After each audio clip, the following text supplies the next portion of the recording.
Assalamualaikum warahmatullahi wabarakatuh. Di sini saya akan menjelaskan materi struktur tubuh manusia. Pengertian anatomi berasal dari kata ana yaitu bagian dan tomi adalah iris atau potong. Fisiologi yang berasal dari kata fisis atau phys yang artinya alam dan logos adalah ilmu pengetahuan. Anatomi bisa didefinisikan ilmu yang mempelajari bentuk dan susunan tubuh baik secara keseluruhan maupun bagian-bagian serta alat tubuh yang satu dengan yang lain. Sedangkan fisiologi adalah ilmu yang mempelajari faal atau pekerjaan dan tiap-tiap jaringan tubuh atau bagian dari alat-alat tubuh dan sebagainya. Struktur tubuh manusia yang pertama ada atom, molekul, makromolekul, organele, sel, tisu atau jaringan organ, sistem organ manusia. Levels of organization, atom, di sini ada bagian atom, di sini ada molekul, di sini ada makromolekul, ada organele, ada sel, ada tisu, ada organ sistem, dan ada organisme. Selanjutnya yang pertama itu sel. Bagian terkecil dari tubuh manusia. Bagian-bagian sel itu ada membran, protoplasma dengan intinya, sitoplasma, ada nukleus, ada nukleolus, ada vakuola, ada mitokondria, ribosom, dan badan Golgi. Berikut adalah bagian-bagian dari sel. Selanjutnya ada jaringan. Jaringan merupakan sekumpulan sel-sel yang serupa bentuk, besar dan pekerjaan yang tersusun menjadi satu dan mempunyai fungsi tertentu. Macam-macam. Yang pertama ada jaringan penutup, ada jaringan penunjang, jaringan otot, jaringan syaraf, jaringan cairan. Yang pertama jaringan penutup. Jaringan yang menutupi tubuh bagian luar dan tubuh bagian dalam yang terdiri dari jaringan epitel dan bentuk endotel. Bentuk jaringan epitel berbentuk gepeng, berbentuk kubus, berbentuk silindris. Fungsi jaringan epitel, proteksi, absorpsi, sekresi, menerima rangsangan dari luar, ekresi, filtrasi. Ini adalah salah satu gambar dari jaringan epitel.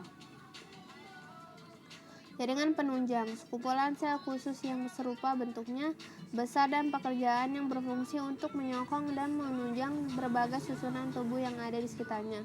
Jaringan ikat adalah yang di antara sel-selnya terdapat jaringan intraseluler yang terdiri dari serabut kenyal dan serabut kolagen. Macamnya ada amorphous fibrosa.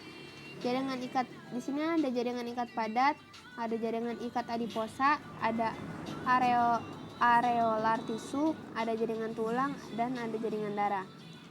Fungsi jaringan ikat itu yang pertama ada membuat bahan-bahan intraseluler, membuat sel-sel darah, fagositosis, membuat imunitas, membuat heparin. Jaringan rawan. Jaringan ikat yang banyak mengandung lubang kecil yang banyak terdapat di sel-sel rawan, sifatnya lebih padat dan lebih kuat daripada jaringan biasa. Mudah dibengkokkan di antara sel-selnya banyak terdapat pembuluh darah. Macam-macam tulang rawan. Yang pertama ada cartilago hyalin, ada cartilago leastis, ada cartilago fibrosa. Fungsi jaringan tulang rawan yang pertama ada penutup ujung-ujung tulang pada embrio, penyangga sementara hingga berkembang menjadi tulang keras. Penyangga, penyampang antar tulang. Jaringan tulang, jaringan ikat yang keras, yang zat-zat intraselulernya keras dan banyak mengandung mineral, zat perekat dan kapur. Macamnya berdasarkan bentuk panjang pendek pipih.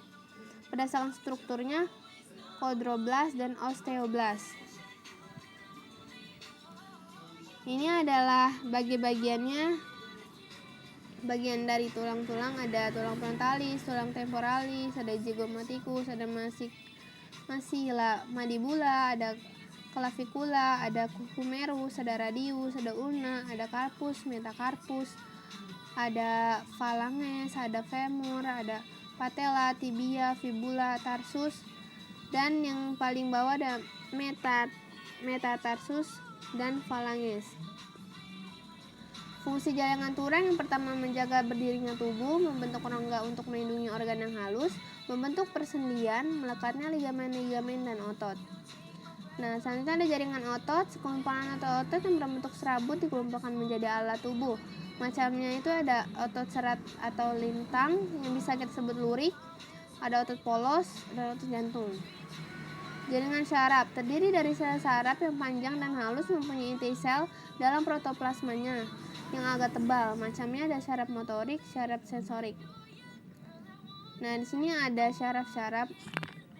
Ada gambar-gambar dari syaraf, ada gelembung akson, ada dendrit, ada badan sel, ada akson, dan ada saraf intermediate, dan ada badan sel, badan sensori, reseptor, organ indera, nodus Ranvier. Selanjutnya ada jaringan cairan. Darah sebagai jaringan yang bentuknya cair dan terdiri dari cairan darah. Sel darah terapung dalam cairan tersebut. Jika darah ditampung dalam suatu tempat lalu dibiarkan, maka darah tersebut akan membeku dan terlihat dua bagian.